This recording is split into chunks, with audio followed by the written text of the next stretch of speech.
One of the other things that I noticed, for instance, with one of the tours that we went on the other day, there was a really cool video wall that had been set up at a museum, but what many users didn't realize was that when you touched certain parts of this panel at the bottom of the screen, different parts of the screen would enlarge or highlight. And the main reason for it was because this panel was much too close to the display, so when you're looking at this, you can't see right up here.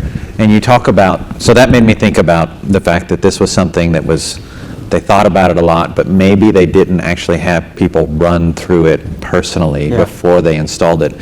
So you guys have talked a lot about thinking about what the customer journey is like and putting them at the center of the design, but I'm assuming, I hope that you actually don't just think about it, that you actually have people run through that. Can you talk a little bit about that piloting process or trialing process to make sure that people are actually following the path you think they're going to follow?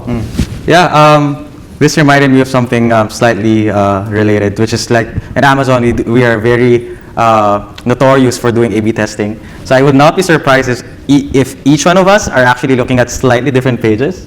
Excellent. And then just as a final note, I think it's super important. I can't emphasize how important it is to put things in front of the customer, because you get really, really good insights. And the way we do it is we actually take those customer real results and use that as basis for our decisions, because that basically that's king of the hill. It wins all arguments if we have a set of like 25 customers saying one thing versus what you think inside the team. And sometimes you get really, really too close on your product that you're basically biased and blinded on what you're building. So putting it out there, it really helps.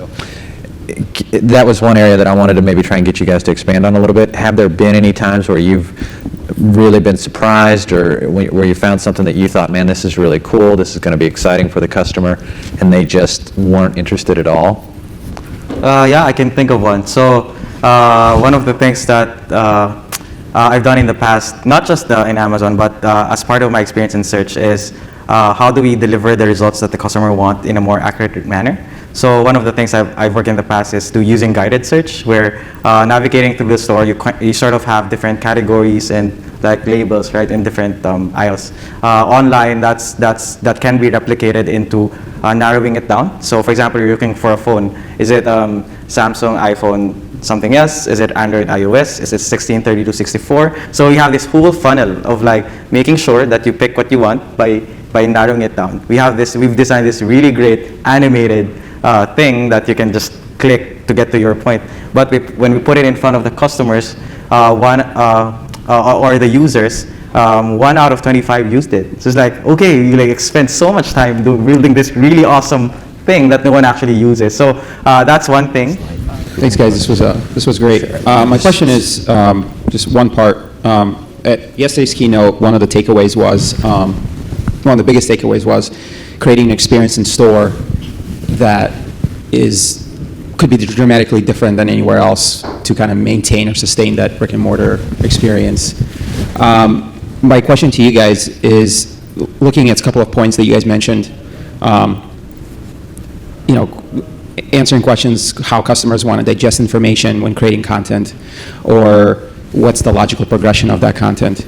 Do you guys believe that online experience should be the same as the one that is inside the store, like a kiosk? Why or why not? So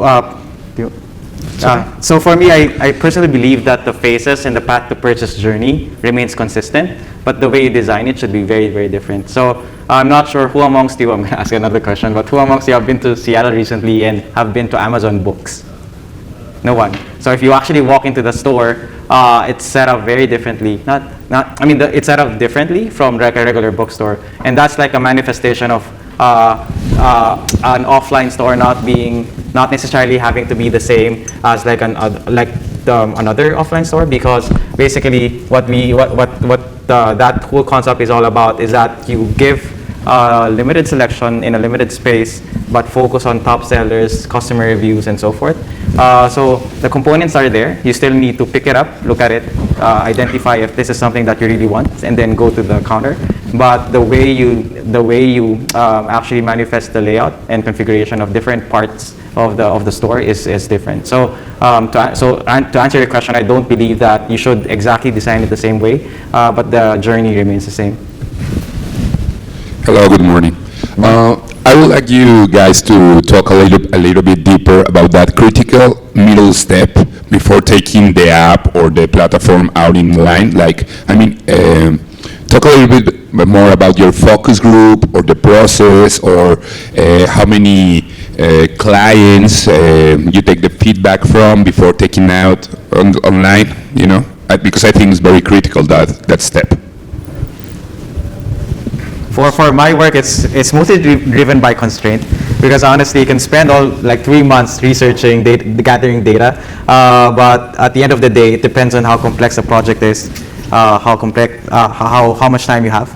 But I would say that we do it in different ways. So for smaller ones, we can conduct a very, very quick user study with a group of 10 to 25 folks, have them walk through either a wireframe, a mock-up, or like a prototype to see and collect data.